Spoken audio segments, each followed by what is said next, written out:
He was about to undergo a craniotomy, and the surgeon responsible was his enemy. With just a slight tremor in the hand, a death from medical malpractice would be utterly untraceable. Sensing something wrong, the apprentice deliberately reversed the scalpel and scratched the teacher's palm. Professor Choi, unable to perform the surgery, had no choice but to ask his prized student to take over. Shiyu possessed exceptional intelligence but surprisingly low emotional intelligence. She harbored an intensely obsessive devotion to her mentor, seeing him as flawless. She would never tolerate any professional taint upon him and resolved to help him eliminate that detestable man. Mr. Kim, a wealthy man who drove a Rolls-Royce and was Professor Choi's classmate, came seeking surgery for his brain tumor. On the surface, the old classmate seemed delighted to reunite, but beneath it lay deep resentment. Shiyu could see Professor Choi's utter loathing for Mr. Kim and, acting on her own initiative, sabotaged the professor's plan. Smugly pleased with herself, Shiyu was unaware the professor saw through her scheme. Furious, he ordered her to reflect alone. Yet, the confused Shiyu still didn't understand her mistake. Now, Professor Choi had accidentally discovered his beloved disciple had killed someone and buried the body.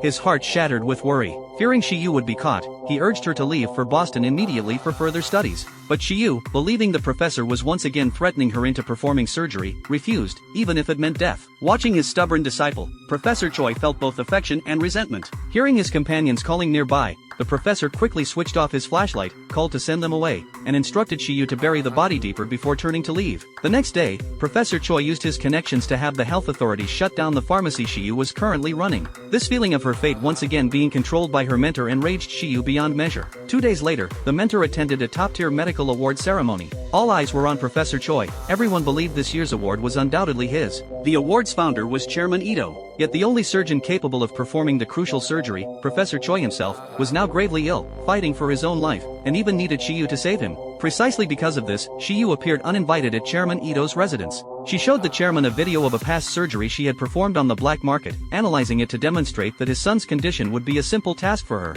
But the chairman knew his son's tumor was in a particularly tricky location. Any mistake would be fatal. When asked why she wanted to help, Shiyu produced a magazine with Professor Choi on the cover and declared, "I want his utter downfall." Though the chairman believed Shiyu could save his son, faced with such a vile demand, he simply opened the door and told her to leave. The next day, Shiyu confronted the chairman again. "Is fairness more important than your son's life?" The answer remained refusal. In the blink of an eye, the award ceremony arrived. As the host announced the final winner, all eyes turned expectantly to Professor Choi. However, it was an unknown doctor who finally took the stage. In that moment, motherly love finally triumphed over everything. Chairman Ito sought out Shiyu, and they boarded his private jet back to Japan.